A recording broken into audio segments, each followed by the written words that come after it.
Hablar de Isaac Newton es hablar del modelo del hombre del Renacimiento, con descubrimientos en varios campos de la ciencia que revolucionó la comprensión de nuestro mundo.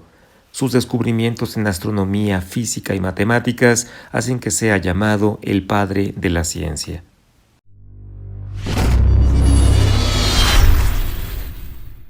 Isaac Newton nació en Woolsthorpe, en Lincolnshire, en Inglaterra.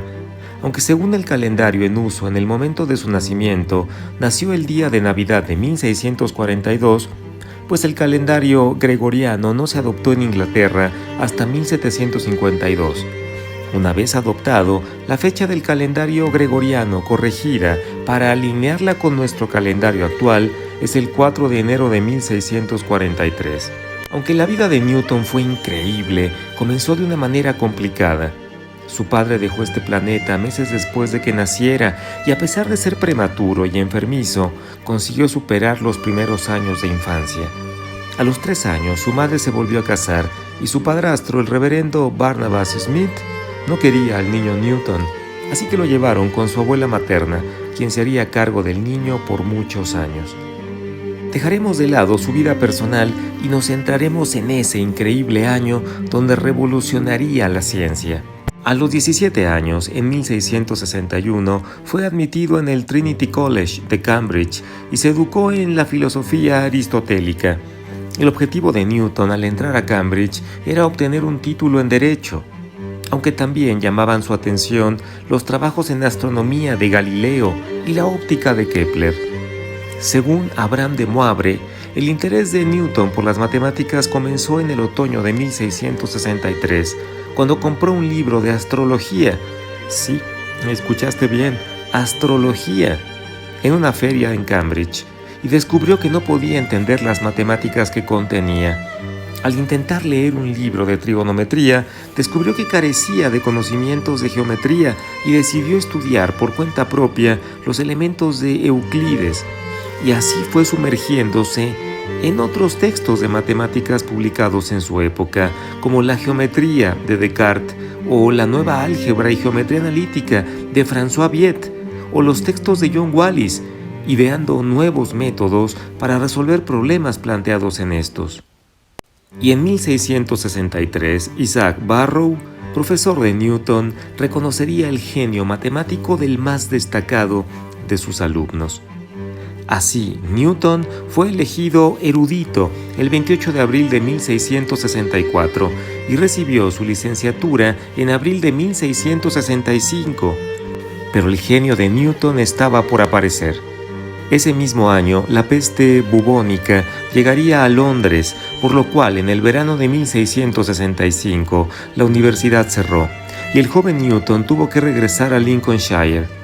Fue entonces, en un periodo de poco más de un año, cuando Newton tenía casi 25 años, que hizo avances revolucionarios en matemáticas, óptica, física y astronomía.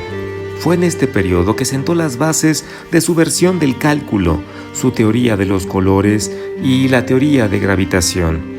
A principios del año 1665, encontró el método de aproximación de series para reducir cualquier potencia de cualquier binomio en una serie, es decir, el teorema del binomio. El mismo año, en mayo, encontró el método de tangentes y en noviembre desarrollaría el método de fluxiones, es decir, lo que ahora conocemos como cálculo diferencial.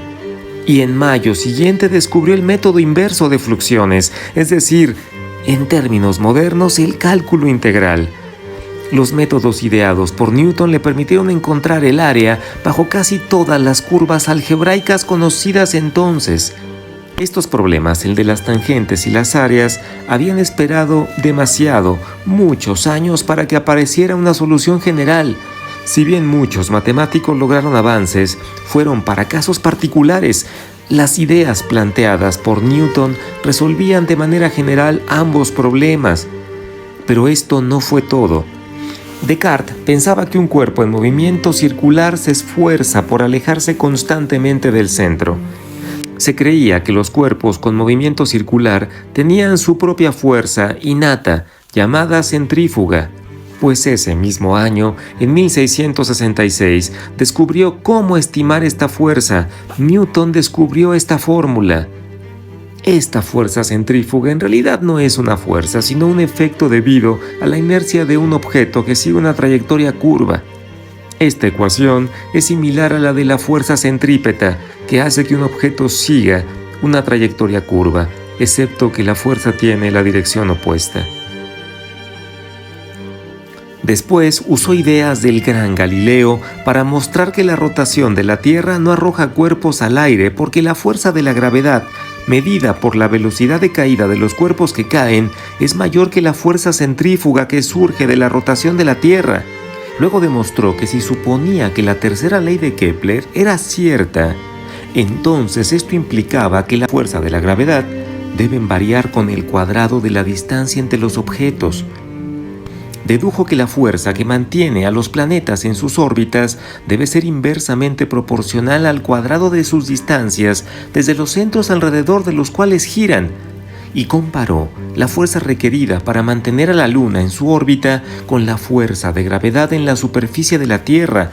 Simplemente genial. Estuvo muy cerca de encontrar la ley universal de la gravitación, pero faltarían un par de décadas para que esto ocurriera. Pero falta más.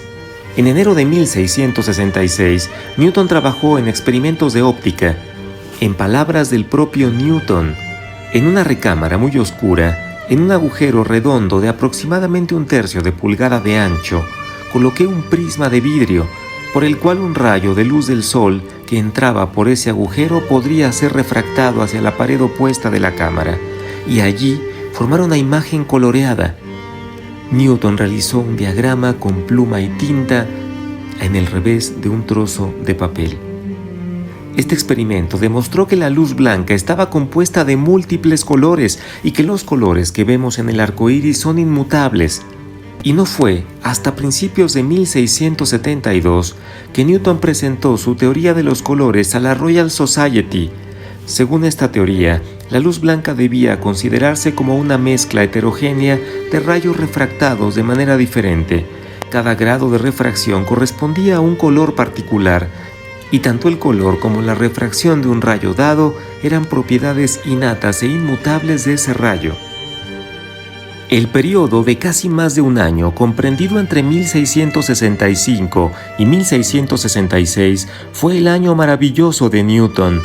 No hay otro personaje en la historia de la ciencia que haya descubierto tanto en tan poco tiempo y en diversas áreas del pensamiento científico.